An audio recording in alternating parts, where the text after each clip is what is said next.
Honda City has been the definitive benchmark for the Indian mid-size sedan segment. Ever since the first model entered India in the year 1998, it has become a runaway success for Honda. Just the name Honda City carries so much brand value that customers have blind faith in the product. Now, soon after the launch of the first Honda City in India, Honda brought in the VTEC model, and that touched the hearts and minds of enthusiasts across the country. But as generation after generation of the City followed in, it built on its successful credentials as a comfortable and spacious midsize sedan. But somehow, none of them could capture the magic of the original VTEC model. But now, after about 2 decades later, the Honda City VTEC is back. This time, it's of course i-VTEC, and this is a new petrol engine with twin camshafts. And this new twin cam setup has allowed Honda's engineers to transform this engine in the higher reaches of the rev band into an entirely different animal. But to gauge just how good this new Honda City i-VTEC is, we've called in another hot new contender in the performance division of the midsize sedan segment, Hyundai's 1-liter turbocharged Verna that's only available with a 7-speed double-clutch automatic. So, to make matters fair, we've called in the automatic version of the Honda City, which is available with a Cvt automatic gearbox that has 7 step ratios. So, let this battle begin.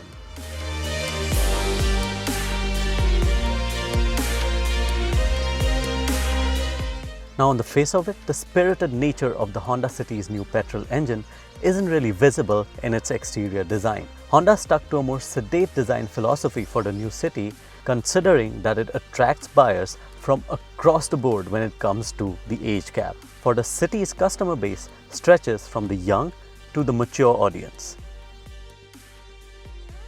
But when it comes to the Hyundai Verna Turbo Petrol, Hyundai has carried that energy from the engine to the exterior design language of the car. Gone are the standard car's chrome elements, and instead you get an all-black front grille, and the rear bumper incorporates a sporty air diffuser at the bottom, while some of those design elements in the rear bumper are questionable. Nevertheless, the red turbo badge and all the black accents really work to enhance the sporty appeal of the Verna. And it's a similar story when you step inside the cabin, as it now has an all-black layout with some sporty red accents.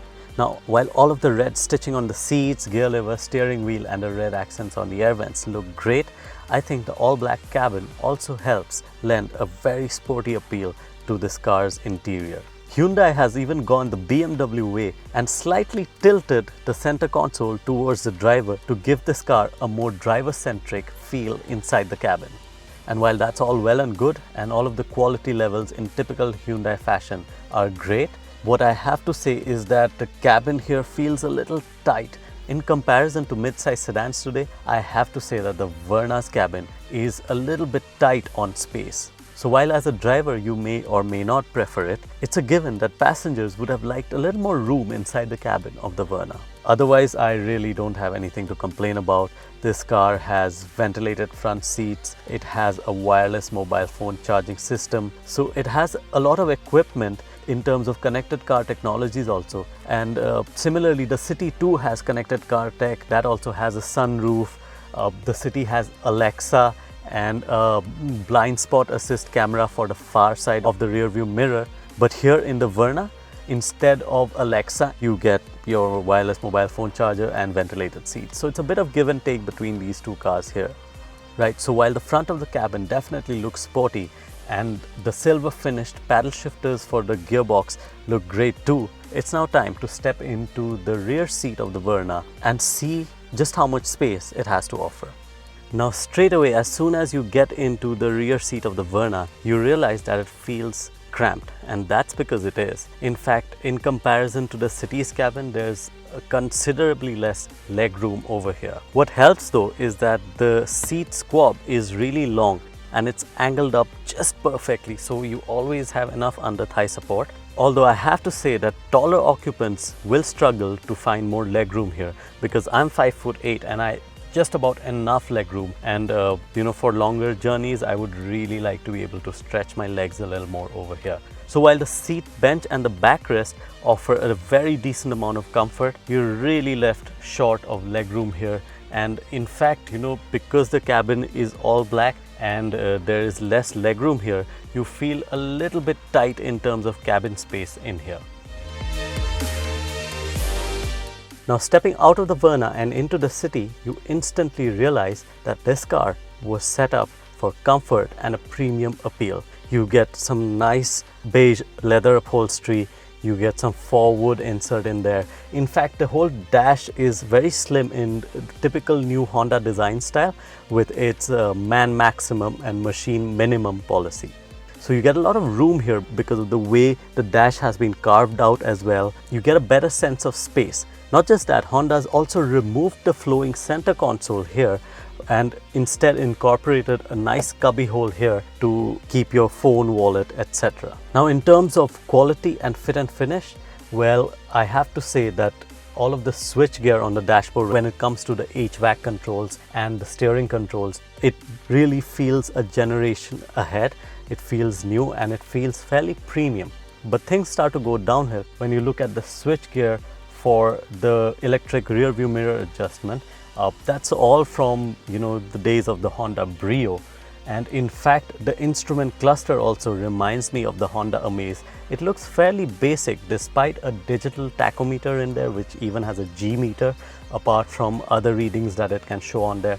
But despite all of that, it looks a bit dated now, which is also the same for the infotainment system. This new unit is the best ever fitted to a Honda City. Having said that, Hyundai's infotainment system in terms of interface and touch sensitivity turns out to be better than the Honda's. Another complaint I have here is the rear view camera display is fairly dim, and even if you put the brightness all the way to the max for the screen, it gets really difficult to see once it's dark out or you're wearing sunglasses even. But otherwise, the way this whole cabin has been designed, you get a great sense of space in here. Thanks also to the beige upholstery, you get a more airy ambience inside the cabin of the City than you do in the Verna. So just how well does this sense of space flow into the rear seat of the City? Well, let's take a look. Now, as soon as you step into the rear seat of the new City, it's instantly evident that the new City's cabin is way bigger than the Verna's. For instance, just look at the amount of leg room I have here. That's a whole 12 centimeters more than in the Verna. That's a lot of space. So in terms of leg room, even taller passengers than me will have no problem at the back of this car whatsoever.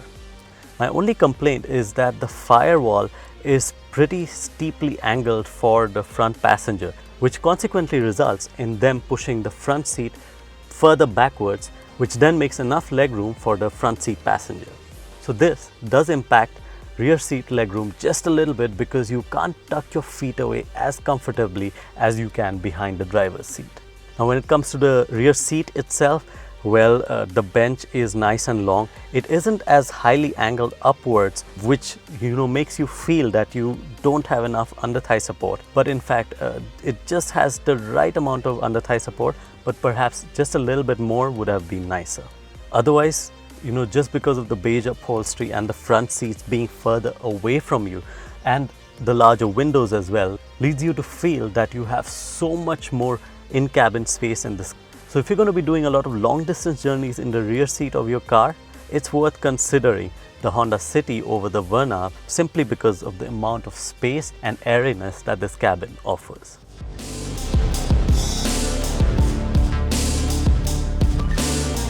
Now, with the BS6 upgrade, the Verna Turbo Petrol is the only car in its class that has a turbocharged petrol engine that's mated to a double clutch automatic gearbox.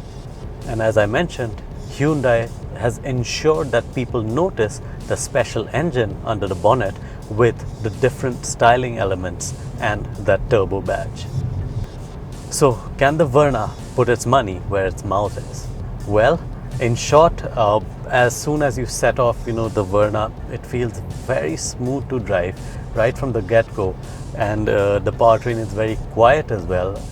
So along those lines, despite its sporty credentials, the Verna Turbo Petrol is a rather comfortable car to drive. I have to say though that in comparison to Volkswagen's DSG double clutch automatic gearbox, the gear shifts in this aren't as sharp, and in terms of sensitivity of the system to understand which gear you should be in or you want to be in, it's not as sharp as the DSG Autobox. Nevertheless, I think this is a great setup for comfortable driving. Step it up a notch and start to drive faster, and you will notice that there is a slight delay in kickdown acceleration, much like that of a torque converter automatic gearbox. Otherwise, the engine revs freely. The gearbox, once a gear is engaged, it really allows the engine to stretch its legs. And there's a nice engine note as well. But all in all, when it comes to performance, I definitely would have liked sharper responses from the gearbox. Now you can make your gear shifts faster with the help of these paddle shifters behind the steering wheel. That really makes you feel like you're driving a sporty car. But while you can speed up gear changes manually, I have to say that there's still that slight amount of delay from the gearbox under downshift. Upshifts though are smooth and seamless. So based on how this powertrain feels to drive, I have to say that the Verna Turbo Petrol Automatic serves your purpose better as a comfortable car rather than an outrightly sporty one. And I have to say that it's the urban environment where this car's powertrain really shines. But when it comes to flat out performance, this engine leaves a little bit to be desired, especially in our 0 to 100 kilometers an hour test runs. That's where the Achilles heel of this car came to light. For at a standstill, when you really mash the throttle pedal, there is a significant amount of delay before the transmission lets you set off. And once past that, while the engine offers very good performance, I have to say that the top-end performance of this engine could have been better. Moving on to ride comfort and handling, well, I have to say that the comfortable nature of its powertrain carries on to the handling front as well. While the suspension feels a little bit taut, it also dismisses bumps effortlessly, and it's a relatively comfortable car to drive. It's only sharp bumps that seep into the cabin. But when it comes to handling, I think body control is fairly good. What lets it down though is the steering. While it's very comfortable, nimble and light to use at city speeds, once you start going faster, the light steering setup, while it doesn't hamper confidence around corners, you really do wish for better feedback and connectivity from the steering wheel. It feels very light and lacks feel around sharp bends and requires constant adjustment to keep the car in line. But otherwise, I think the powertrain and the steering of this car has been set up for outright comfort. And trust me, if you want a petrol automatic car to drive around in the city, the Verna Turbo Petrol really makes a strong case for itself. As I mentioned, finally, with this new generation of the city, it brings with it a new petrol engine. And you know what? It's been about time. But it's safe to say that it's been worth the wait. This new engine, with its dual camshaft setup, is in a league of its own as a petrol engine in its segment. As tighter emissions regulations have made it more difficult for existing engines to deliver higher performance, Honda has decided to sidestep all of this with its trump card being technology. Right, so we brought you a first drive review of the City Petrol manual, and now it's time to bring you a road test review of the petrol automatic model. Now as you set off, you realize that in typical CVT fashion, there is a fair amount of NVH inside the cabin from the engine and transmission. But what really surprises you is this Cvt gearbox. Now in typical Cvt fashion, you expect a rubber band effect and very slow kickdown acceleration response. But Honda engineers have once again pulled out a rabbit from the hat when it comes to the new City's automatic transmission. With this new engine and gearbox setup, I have to say that the City feels very responsive to drive. It's very comfortable to drive because upshifts are fairly smooth and downshifts under kickdown acceleration are quite immediate. You don't expect them to be this quick actually in a CVT model. And once one of the step ratios of the CVT box is engaged, the engine takes it all away. For this engine really loves to rev. The higher up the rev range you go, the more it likes to rev. And when you really push it to the limit, 6,500 RPM, when it gives you an upshift, it literally lurches you ahead. You really don't expect that from a CVT automatic. In fact, the top end of the rev range of this engine is simply brilliant. This city just loves high-speed performance. And this is something that became very evident in our performance test runs. Right from the get-go, the city's performance is superior to the Verna's, as you can see on the screen here. And when it comes to the 0 to 100 km/h timing, there's a gap of over 1.5 seconds. Yep, this one does it in 11.91 seconds. And that's very impressive. Now imagine what that figure would be for the petrol manual model. So enthusiasts, take note. If you're in the market for a mid-size sedan with sprightly performance, well, the new Honda City has definitely got to be worth considering for you.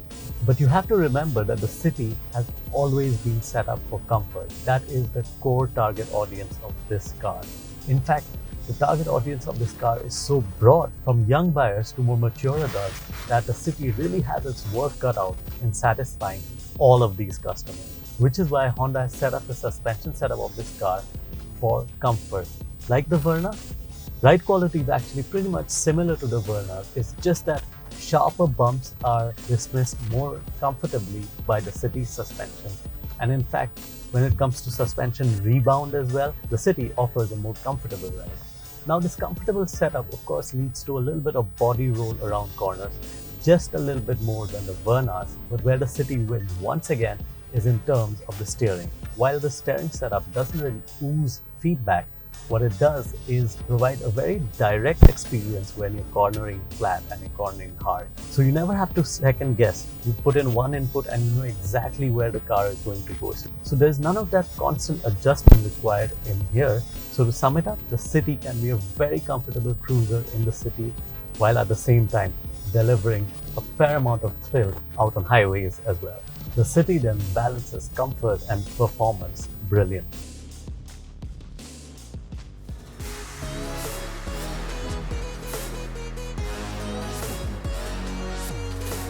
So if you're in the market for a driver's car in the mid-size sedan segment, well, the new Honda City has got to be worth considering for you. Its new petrol engine is simply brilliant. Drive it in manual, guys, and you'll have even more fun.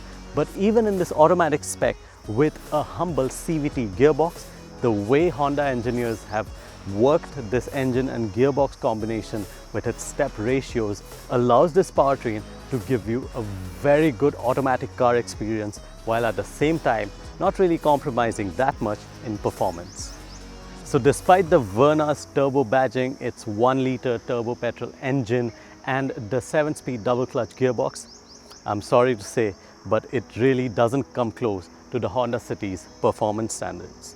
Now ever since this model of the Verna hit the market with its 1-liter turbocharged petrol engine mated to a double clutch transmission, enthusiasts have been thinking over just how good this car can be. Well, it's really comfortable to drive, and it has far lower NVH at city speeds than the City. But you know what, when it comes to performance, there's just no replacement for displacement. Honda's 1.5-liter engine with its new twin camshaft setup really takes it away when it comes to performance.